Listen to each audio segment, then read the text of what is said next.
What does Meta need to do to catch up with the Vision Pro? Of course, it has to meet or exceed the specifications of the Vision Pro, and with that we can put that issue to bed. That's just table stakes. The real battle will be over software. If Apple succeeds in making the Vision Pro a valued member of its line of computing devices, if Apple can convince you that the Vision Pro is a valuable companion to your Macintosh laptop, to your iPad, to your iPhone, then Apple wins. To prevent Apple winning to compete directly, Meta needs to invent something that replaces the metaverse, or they have to snatch the metaverse from the jaws of defeat.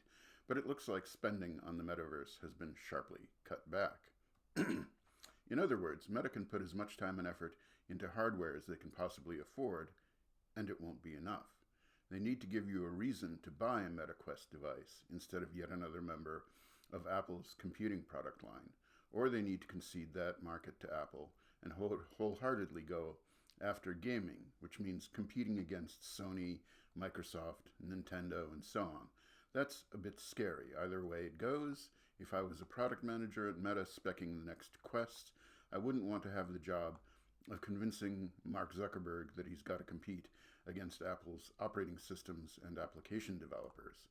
The likeliest outcome for Meta is that they have to either convince Google that Android needs a 3D user environment and that they should work with Google to create this environment, or they need to work with another platform vendor like Microsoft to provide a real end-user operating system environment and applications environment for the Meta Quest.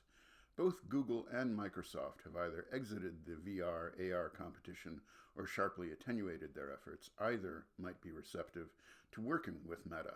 But making the Quest devices real computing devices now is a requirement for future products, at least ones that are above the $300 or $400 price level. Those can remain 3D game consoles you wear on your face. That's totally fine. But if Meta wants to really compete with Apple, they have to transform the product into something that's useful beyond gaming.